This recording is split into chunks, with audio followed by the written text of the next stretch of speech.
Welcome to the GCN Tech Clinic, where we aim to answer your questions about bike tech and maintenance and any other issues you got with your bike and cycling stuff. So if you want to submit your questions for us to answer, you can do so by writing them down in the comments section underneath this video using the hashtag AskGCNTech. And for this week's show, we've actually decided to go back in time. We've gone rogue. Yeah, we've gone back in time to some of the first questions we ever got asked, like over 4 years ago. Yeah. We just want to see if the advice is different. Maybe technology's changed and are people's questions still relevant? First question this week, what have we got? Two-wheeled Mohawk. I don't know if they still have a Mohawk. They say, John. Unfortunately, John's not here right now. I've got an issue with my drivetrain. 11-speed Ultegra 6800. It's running well between the gears 1 to 8 and 11. However, when I'm riding in gears 9 or 10, I have a more noticeable noise coming from the cassette/mech area of the bike. Sounds almost like the chain isn't sat correctly on the cassette. I've adjusted the cable tension, but then it messed up the indexing. Any ideas? Thanks in advance. And then they did a little symbol. Cool. I think the first thing that I would always check in that situation is that the mech hanger isn't bent. Yeah. I think your mech hanger could be bent, and that's the classic thing. You get good shifting on part of the cassette, and then some of the gears don't quite work properly.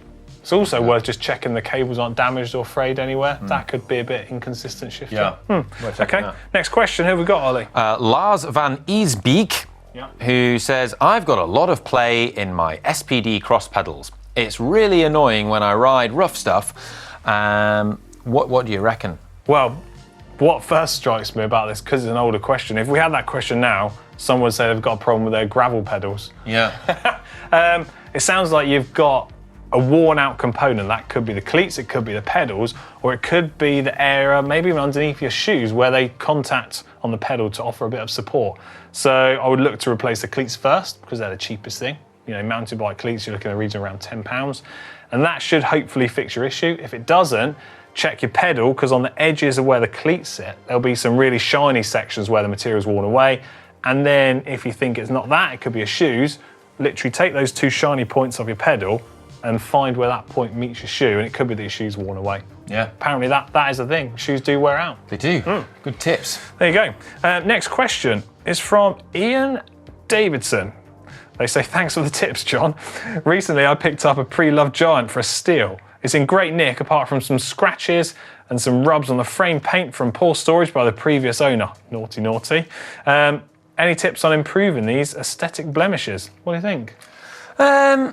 Yeah, well, we do have tips on how to improve those sorts of things. And there's lots of polishers and waxes that you can use to remove light paints and scratches. There's bike specific stuff. Yeah, and you can use automotive products a lot of the time as well on bike finishes, especially like aluminium frames. Yeah, I think if you've got any chips or deep marks that have gone through the top coat and the colour area of the paint, you could use a nail varnish to try and match the colour up.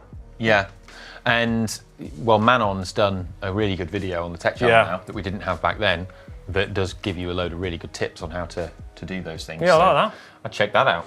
Next question, who have we got? It's from Liviu Sandulescu, who says, hi guys, GCN Tech rocks, big fan.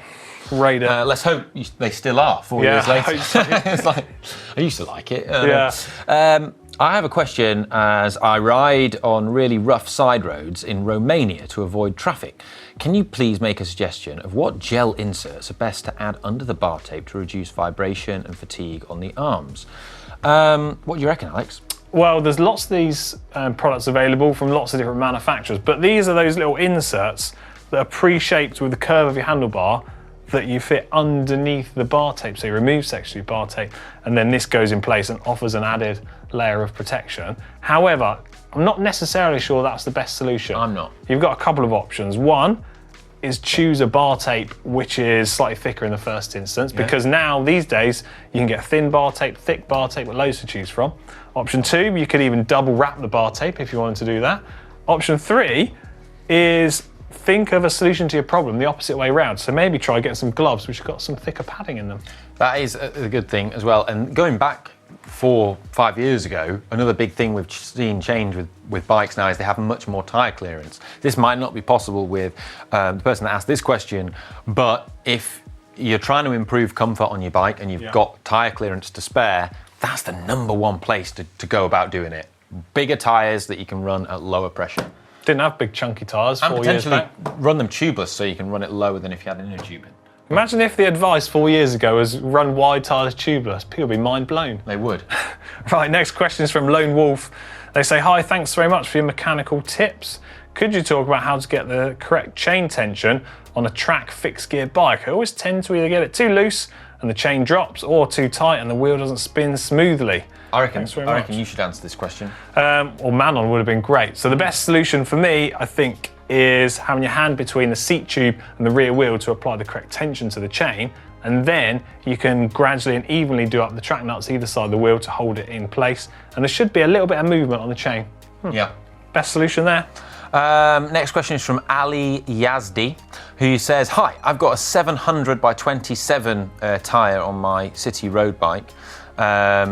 There is a Schwalbe Marathon Plus in 738C at my local bike shop. Do you reckon the tyre's still there? Yeah. The shopkeeper claims that it's more puncture resistant. Is there any benefit in speed or comfort for me changing my tyre width, 27, to 38? I'm using my bike mostly on tarmac surfaces in the city. What do you think about it? Well, I think going from a 27 to a 38mm tyre is unlikely to make you any faster, that's for sure.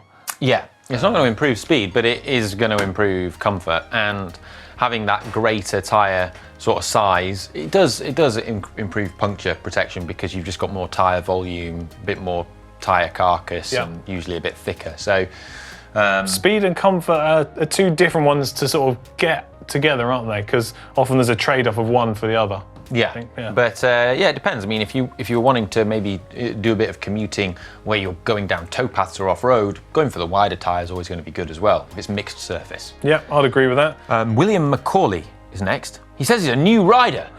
Not anymore, he's not. Not anymore. He's a fully fledged cyclist now. Are clincher wheels and tubular wheels the same thing?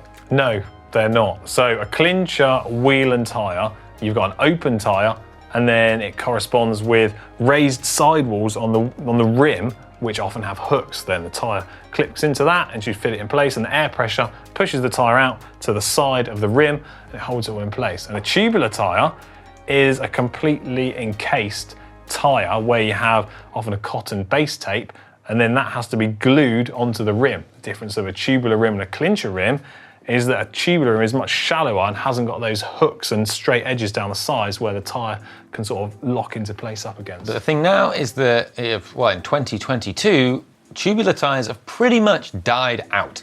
Yeah. The only people who are really using tubulars now are sort of, well, the odd kind of like Italian and Spanish dude, and it's true. Yeah. And World Tour pros. Some World Tour pros still love them, yeah. but gradually I think lots of teams are phasing tubular tyres out as technology in clincher and tubeless tyres evolves, and I think they realise there's an advantage to be had. Yeah. I think that's fair. Yeah. Last question this week is from Ajono, who says, should I spray degreaser on my bike chain and drivetrain before cleaning it? I'm worried about spraying it on the wheels, but it makes cleaning so easy. What do you make of that? I wouldn't worry about it too much. I think if you want to do it all when it's all on the bike, that's fine. Just try not to spray loads and loads directly into where all your bearings are. If you're spraying near the area, I wouldn't be too concerned. Bearings have got good quality seals on them to keep all the rubbish and contaminants out, and then if you wash the bike off nicely, you should be fine. If you want the best solution, the easiest way is to remove everything from the bike, and then you can clean it all carefully individually. Yeah, we had a video recently which was with the EF Pro Team mechanics showing how they clean bikes, and they actually use a specific product for degreasing, which I don't think, it might not have existed 4 years ago, maybe it did. But so Muc-Off make two degreasers. They make a traditional aerosol in a can degreaser, but they also make a liquid one that just sprays on. And the mechanics specifically use the liquid spray on one because it doesn't have that penetration of the aerosol one. And so it's enough to get it all over your cassette and your chain, and then they work it in with a brush, but it doesn't have that added penetration, so that it's going to get inside like the free hub of the rear places wheel. you don't want it to go. And so I would really recommend using that. I think it's a really good product. Sounds like fantastic advice to me. That is unfortunately everything we've got time for in this week's Tech Clinic. Hope you're not disappointed if we didn't answer your question. And well, like 5 years ago. 5 years ago, yeah. If you've got any questions that have become relevant from this week's clinic, we'll get them in the comments section down below, and well, we'll get to them in the coming weeks, shall we? Yeah, have a good one. And don't forget to check out these limited edition yellow water bottles for the big French bike ride. Available at shop.globalcyclingnetwork. Boom. Fantastic.